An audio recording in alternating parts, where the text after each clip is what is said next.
ብሩክና ሀይሚዬ እንኳን ለዚህ ቀን አበቃችሁ፣ እንኳን ደስ አላችሁ። እንዲሁም ደግሞ የብሩክና ሀይሚ ወዳጅ የሆናችሁ ግለሰቦችም እንኳን ደስ አላችሁ። ሁላችንም እንኳን ደስ አለን። ብሩክና ሀይሚ አዲስ ኑሮ ሊጀምሩ እንዳቀዱ እንዲሁም ደግሞ ለብዙ ውጣ ውረዶችም የታጨንበት ቀን ነው። ብቻ ስለ ሁሉም ነገር ፈጣሪ ይመስገን በማለት እንግዲህ ይህንን ጽሁፍ ከፎቶ ጋር አድርገው ለቀውታል። ብዙዎች ተደስተዋል።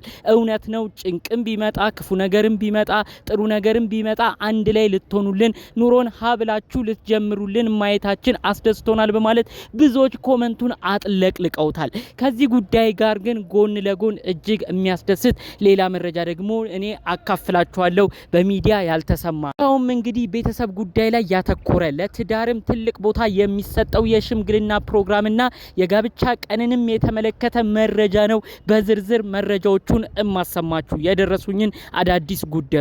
ሰላም ጤና ይስጥልን ውድ የሀገሬ ልጆች፣ በተለያዩ ዓለም ሀገራት የምትገኙ በያላችሁበት ሀገር ሰላማችሁ ይብዛልኝ። የብሩክና ሀይሚን አንድ መሆን ለማየት እንደዚህ የጓጓችሁ ኮመንቱን ጥሩ ነገር እየተናገራችሁ ኮመንቱን ያጥለቀለቃችሁ የሰው አንድነት የሚያስደስታችሁ የብሩክም ሀይሚም ወዳጅ አድናቂ ሆናችሁ ውድ የሀገሬ ልጆች በያላችሁበት የእናንተም ሰላም ይብዛልኝ። የእናንተንም ደስታ የምታዩበትን ቀን ፈጣሪ አምላክ ያቅርብልኝ። ጥሩ ምርቃት ምኞት የሚመቸው እንደተለመደው አሁኑኑ ቪዲዮ ላይክ በማድረግ ይጀምር። ዛሬ የደስታ ቀን ነው። እኔንም ላይክ አንበሽብሹኝ እባካችሁ። የኔ ቤተሰብ ያልሆናችሁ ደግሞ እኔም የብሩክና ሀይሚ ወዳጃቸው አድናቂያቸው ነኝ። ሰብስክራይብ አድርጋችሁ የኔም ቤተሰብ እንድትሆኑኝ በአክብሮት ልጠይቃችሁ። ቀጥታ ሚጆ ለመጣው ዝርዝር መረጃዎቼ አመራለሁ። እንግዲህ የብሩክና ሀይሚ የሚለቁትን ቪዲዮ እናንተም እዚሁ ላይ የምትመለከቱት ነው ዩቲዩብ ላይ። ያው ይሄ የደስታ ቀን ነው። አብረው ኑሮን ሀብለው እንደሚጀምሩ እንዲሁም ደግሞ በጭንቀት ጊዜም አንድ እንደሚሆኑ በተለያዩ መፈተኖችም አንድ ለመሆን በአጠቃላይ በሁኔታቸው አንድ ሆነው ለመቀጠል ሀብለው ኑሮን የሚጀምሩበት ምዕራፍ ሰዓት ላይ እንዳሉም የገለጹበትን ነገር ተመልክታችኋል። እኔም እዚህ ምደግምላችሁ ነገር የለም። ነገር ግን ሚዲያ ያላያችሁትን በቤተሰብ ደረጃ በተለይ ለበዓል ሄደው ቡታጅራ ቤተሰብ ጋር ባሉበት ቅጽበት ቤተሰብ ለቤተሰብ ምን እንደተነጋገሩና እና ብሩክና ሀይሚ እዚህ ውሳኔ ላይ እንዲደርሱ ስላደረጋቸው ዋነኛ ነጥብ ነው መረጃዎቹን በዝርዝር ላሰማችሁ የመጣሁት። እንግዲህ ለበዓል ቡታጅራ ሄደዋል። ብዙዎቻችሁ ይህን ጉዳይ አይታችኋል ብዬ አስባለሁ። ታዲያ ቡታጅራ በሄዱበት ቅጽበትም ቤተሰብ ከካሜራ ውጪ በመሆን በተለይ ደግሞ እንግዲህ ጋሽዬ የሀይሚ አባት እባካችሁ እናንተ ልጆች ደስታችሁን ማየት ፈልጋለሁኝ፣ ቁርጥ አድርጋችሁ ጉዳዩም ወደ እውነት ሄዶ ወደ ተስተካከለ ነገር አምርቶ የእናንተን ደስታ ማየት ነው የምፈልገው። ሀይሚ ምንድነው የምታስቢው ብለው እንግዲህ አባት ጋሽዬ ጠይቀዋል ተብሎ ነው መረጃው የተሰማው ማለት ነው። እንግዲህ የሀይሚ ወንድም አብርሽን ብዙዎቻችሁ ታቁት ይሆናል። በተለይ የብሩክና ሀይሚ ወዳጆች ማታቁት ካላችሁ አላቅም። አብርሽ እንግዲህ ሲያገባ ህማማት ጾም ውስጥ ነበር፣ ከባድ ጾም ውስጥ ነበር። ይህ ጋብቻ ሲደረግ ደግሞ ዱባይ ምንም ቤተሰብ በሌለበት አድናቂዎቻቸው ብቻ ባሉበት ነበር የተደገሰው። ታዲያ በዚህ እንግዲህ የአብርሽና የሀይሚ አባት የሆኑት ጋሽዬ አዝነው ነበር። ልጃቸውን በክብር አልዳሩም። በዛ ላይ እንግዲህ እሱም ያገባው ውጭ ሀገር ነበረ። ይሄ ነገር ትንሽ ቅርብ እንዳሰኛቸው በውስጥ መረጃዎች ደርሰው ነበር። እነዚህን ጉዳዮችም አስመልክቶ ነው። አሁን ለሀይሚ ግን ሴት ልጄን በደንብ አድርጌ ነው ደግሼ ግንባሯን ስሜ እምድራት፣ ይህንን ቀንም ነው ማየት የምፈልገው። እንደ ወንዱ ልጅ አብርሽ ዝም ብለው ተያይዘው ዱባይ ሄደው ቀለበት አደረግን እንዲሉም አልፈልግም ብለው አባትየው በጣም በጥሩ አላማና በጥሩ አቋማቸው ጸንተዋል ብለው ነው በዝርዝር መረጃው የደረሰኝ። ይሄ መረጃ ሲደርሰኝም ትክክል ነው ከተነገረኝ አንጻር ብዬ ነው የወሰድኩት። ምክንያቱም እንግዲህ ጋሽዬ አምና ልጃቸው ተድሯል። ልጃቸው ያገባበት መልክ ግን ብዙዎችን አስቆጥቶ ነበረ። አብርሽና ሩታ ሲጋቡ ዱባይ ነበር፣ ቤተሰብ የለም ነበር። ቤተሰብ ስር ጉልበት ላይ ስመው ግንባራቸው ተስሞ አልተመረቁም። ከዛ ባለፈ ደግሞ በጾም ወቅት በከባዱ የጾም ሳምንት ነበር ጋብቻቸውን የሚያደርጉት። በዚህ በጣም ከባድ ቅሬታ ከባድ ነገር ተነስቶ ነበር። ቤተሰቦችስ እንዴት ዝም አሉ? ቤተሰብ በሌለበትስ እንዴት አብርሽ አገባ? በማለት ብዙ ቅሬታ ተነስቶ ነበረ። ታዲያ እነዚህን ቅሬታዎችም ለመቅረፍ እንዲሁም ደግሞ አባት ጋሽዬ ሴት ልጃቸው ቢያንስ ስታገባ አሳውቃ እንዲሆን ነው ሲጎተኩቷት የነበረው። በአሁኑ በመጣች ሰዓት ከዚህ በኋላስ ምን ትጠብቃላችሁ? አንድነታችሁን ነው ማጠናከር ያለባችሁ በማለት አንድነታቸውን እንዲያጠናክሩም ጭምር ከባድ ማስጠንቀቂያ በመስጠት ብሩክም ወስኖ ሽማግሌ እንዲልክ በሆነ ቀን ሁሉ ብሩክን ጠርተው እንዳናገሩ መረጃው ደርሶኛል። ታዲያ ብሩክም እኔን ከእንግዲህ የምጠብቀው ነገር የለም፣ ደስታችን ደስታችሁ ነው፣ ሁላችንም ቤተሰብ መተሳሰር አለብን ብሎ ብሩክም እንግዲህ የአባቱን የሀይሚን አባት ጋሽዬን ቁጣ ምክር አክብሮ እንግዲህ እሱም ከሰሞኑ ሽማግሌ ሊልክ እንደሆነ ነው መረጃዎቹ የተሰሙት ማለት ነው። ምናልባት እዩ የተባለችው ቡታጅራ የምትገኘው። ከብሩክ አርግዣለሁ ብላ ብዙ ችግር የምታመጣው የምትበጠብጠው ልጅ ሌላ ሀሳብን ፈጥራ ሌላ ችግር ውስጥ ካልገቡ እነዚህ ልጆች ከወራቶች በኋላ የሰኔ ጾም ምናልባት ሳይገባ ሽማግሌ ሊላክና ቀኑ ሊቆረጥ እንደሆነ መረጃው ደርሶኛል ማለት ነው።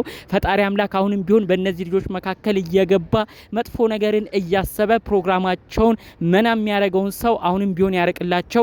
እንደተባለው እንደደረሰ መረጃም የውስጥ ጉዳያቸው ተሳክቶላቸው ፈጣሪ አምላክም እሱን ቀን ፈቅዶላቸው የሰኔ ጾም ከመግባቱ በፊት እቹ ከወራቶች ቀናት ከሳምንታቶች በኋላ እንደተባለው ብሩኬ ሽማግሌ ልኮ ሀይሚን በክብር ጠይቆ ሀይሚም አባቷ ጋሽዬ ፈቅደው እነዚህ ልጆች አንድ የሚሆኑበት ቀን በቤተሰብ ተመርቀው በቤተሰብ ግንባራቸው ተሰመው እነሱም ዝቅ ብለው ጉልበት ስመው ተመርቀው የሚወጡበትን ቀን ፈጣሪ አምላክ እንዲያመጣልን እሱን ቀን እንድናይ ነው እኛ ምኞታችን። እሱን ቀንም ፈጣሪ አምላክ ይስጣቸው ለማለት ፈልጋለሁ። ስለዚህ በቀጣዮቹ ሳምንታት ደግሞ በቤተሰብ ጉዳይም እጅግ የሚያስደስት ነገር እንደምትመለከቱም ነው እኔ በዚሁ መረጃውን እማሰማችሁ። ይህም እጅግ የሚያስደስት ነገር ነው። ቤተሰብ ለቤተሰብ ተዋውቋል። አሁን ሚዲያ ሁሉን ነገር ማውጣት ስላልፈለጉ ነው እንጂ ሁሉም ነገር አሁን ጥሩ ላይ እንደሆነ በዚሁ በማረጋገጫ መረጃውን እነግራችኋለሁ። በሌላ በኩል የብሩኬ እናት የሆኑት ሙሼ የተለያዩ ምክራቸው የሚያስደስተን ሙሼ ብዙ ነገር በዚህ ሳምንት ሲናገሩ ነበር። ቪዲዮም እንግዲህ ሲቀረጹ ቆይተዋል ማለት ነው። እንግዲህ በቪዲዮዎቻቸውም ላይ የእናንተ ልጅ ማየት ነው የምፈልገው፣ አንዳንድ ነገርን እንደ ቀልድ ብቻ አታድርጉት፣ እውነታውን አሳዩን፣ ሁሉም ነገር የምር ሆኖ ህይወትም ተጀምሮ የእናንተን ደስታ ለማየት የምንጓጓ ሰዎች አለም በማለት ነው እንግዲህ ሙሽዬም እንግዲህ መልእክታቸውን ሲያስተላልፉ የነበረው። በአጠቃላይ እንግዲህ በብሩክም በሀይሚም በኩል ያሉ ቤተሰቦች ጥሩ ፍቅርና ጥሩ ሁኔታ ነው ለነዚህ ልጆች እየተመኙ የሚገኘው። ስለዚህ እንግዲህ በቀጣዩ ሳምንታት በሁለት በሶስት ሳምንታት ውስጥም ሽማግሌ ተላከ ተብሎ ቪዲዮም ሊሰራ ይችላል። ይህንንም አስቀድሜ እየነገርኳችሁ ነው። ከቡታጅራ አዲስ አበባ ሳይመለሱ እዛው ቡታጅራ ባሉበት ቅጽበትም ይህ ነገር እንደሚሆንና ምናልባት ሰኔና ሐምሌ ላይ ብሩክና ሀይሚ ኦፊሻል አድርገው ወይም ሁሉም ባወቀበት መልኩ የጋራ ኑሯቸውን ሀብለው ጀምረው በአንድ ቤት ውስጥ እንደምትመለከቷቸው በዚሁ መረጃዬን አካፍላችኋለሁ ማለት ነው። ከዚህ ሁሉ በፊት ግን እነዚህ ልጆች አንድነታቸውን አጠናክረው በተለይ ገዳም ሄደው ጾመው ጸልየው በጾም ወቅትም በእግዚአብሔር ፊት ብዙ ጥሩ ነገርን አድርገው እዚህ ቀን ላይ እንደደረሱም በሌላ መረጃ ደርሶኛል። ይሄ ሁሉ ነገር ግን ሲሆን እንግዲህ እዩ የተባለችው ልጅ አሁንም አድፍጣ እንዳለች ደግሞ በሌላ በኩል መረጃዎቹን የሚያካፍሉኝ ሰዎች አሉ። እዩ አሁንም ቢሆን ሌላ ጣጣ እንዳታመጣ ሌላ ችግር እንዳትፈጥርባቸው ሁሉም ሰው ሊጠነቀቅ፣ ብሩክና ሀይሚ ደግሞ አንድነታቸውን አጠናክረው በመካከላቸው ችግር እንኳን ቢመጣ እዩ የማይሆን ወረቀት እንኳን አሰርታ ብሩክ ከኔ ልጅ ያለው እንኳን ብላ ብትመጣ እነዚህ ልጆች መጠንቀቅ አለባቸው። በተለይ ይሄን ሰሞን ደስታቸው እየበዛ ነው፣ አንድ መሆናቸውም እየተጠናከረ ነው። በዚህ ጉዳይ እዩ አንገቷን አድፍጣ የተቀመጠችው ያለ ነገር አይደለም። የሆነ ሀሳብ አስባ መምጣቱ አይቀርም። ብቻ ከሁሉም በፊት እነዚህ ልጆች አንድ በመሆን ይችን ልጅም ተከላክለው ደስታቸውን በቀጣይ ሳምንታትም እንዲሳካ ማድረግ አለባቸው ሲሉ ነው ሌሎች መረጃዎችንም በዝርዝር ያካፈሉ ማለት ነው። አጠቃላይ ያለው ጉዳይ እጅግ ደስ ይላል። የብሩክና ሀይሚ ወዳጅ አድናቂዎች ግን እውነት ትለያላችሁ። በእነሱ ደስታ ቀን እንደራሳችሁ ደስታ የራሳችሁ ወገን ዘመድ እንዳገባ አዲስ ህይወት እንደጀመረ ቁጥራችሁ ስትደሰቱ የነበራችሁ በሰው መደሰት የምትደሰቱ ውድ የሀገሬ ልጆች በተለይ የቡራና ሀይሚ አድናቂ የጨረቃ ፋሚሊዎች የእውነት በያላችሁበት ፈጣሪ አምላክ ጤናችሁን ይስጥልኝ። በድጋሚ የምላችሁ ይሄንን ነው። እንደተለመደው ቪዲዮን አሁኑንም ላይክ ያላረጋችሁ ላይክ አድርጋችሁ እንድትወጡ በማክበር ጠይቃለሁ። ይሄን ጉዳይም በተመለከተ ደግሞ ሀሳብ አለኝ የምትሉት ካለም ደግሞ በጨዋነት ኮሜንታችሁን ብታስቀምጡልኝ ደስ ይለኛል። በሌሎች አዳዲስ መረጃዎች እስክንገናኝ ለዛሬ ይዤ የመጣሁት ቪዲዮ ይሄን ይመስል ነበር። በሌሎች መረጃዎቻችን እስክንገናኝ ሰላሙን ሁሉ ተመኘውላችሁ። ሰላም